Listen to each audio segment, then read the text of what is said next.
Something old, something new. Jeremiah chapter 31, verse 22. How long will you go here and there, O faithless daughter?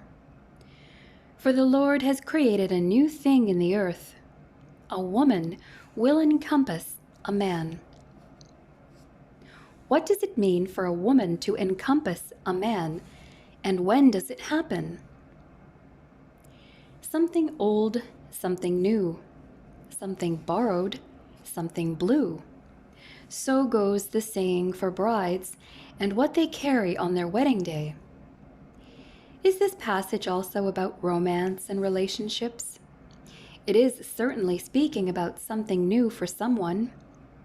This unusual verse is one of the most perplexing verses in the book of Jeremiah. Throughout the centuries, the exact meaning has eluded interpreters, who have offered several views on precisely what this prophecy means. No single interpretation has gained a majority understanding. The verse occurs in the midst of two important prophetic chapters, 30 and 31, regarding the restoration of Israel and Judah, the two halves of the nation of Israel that split several hundred years before Jeremiah wrote, from 627 BC to 585 BC. With the nation in captivity, chapter 31 tells of a future restoration. Verses 1 through 22 concern the northern kingdom, Israel. Verses 23 to 26 refer to the southern kingdom, Judah. And verses 27 to 40 apply to both kingdoms. The restoration of which Jeremiah prophesies is a yet future time that will occur after the 7-year tribulation. It is then that both the northern and southern kingdoms will be fully restored to their land. Read Amos 9:14. It does not refer to the nation's return in 616 BC, which was only a partial return. Jeremiah looks beyond the immediate circumstances to a future restoration, when Israel will receive the blessing of a new covenant. Refer to Jeremiah 31, verses 31 to 34. The future will be dramatically different from the misery and suffering of Jeremiah's day. In verse 21, God tells Israel to set up markers and guideposts, as was the custom of caravans and travelers, as they traveled into captivity in Babylon, so they could return once God permitted their restoration.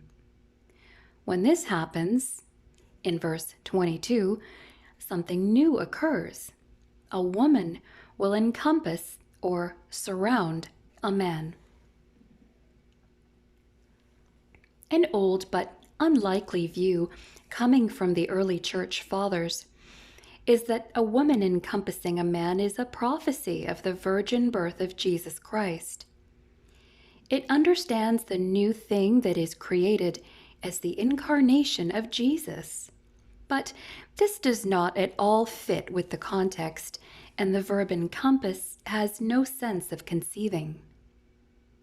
Others see in the verse the idea of protection, so that during this time things will be so peaceful that those who are physically or perhaps militarily weaker will be able to protect a stronger partner. Within this view is the possibility that it means that women will be able to protect the nation of Israel, or even that Israel, like a woman, will overpower her enemies. Some find in this unique prophecy a reversal of what was then the cultural custom of the male initiating the courting of a woman. While such a practice may very well occur, a wider meaning than social mores is probably in view here. Closer to the context is a view that understands the woman to refer to Israel, and the man to be God, with Israel returning spiritually to God. Just as God has throughout history embraced and loved Israel, so in the millennium will Israel fully embrace and love God. Although specifics regarding the verse are uncertain, what is certain is that Jeremiah is saying something amazing and hard to believe will occur for the nation Israel in the future. As with all of God's dealings, it will be wonderful, exciting, and majestic. It will surpass anything experienced thus far on earth.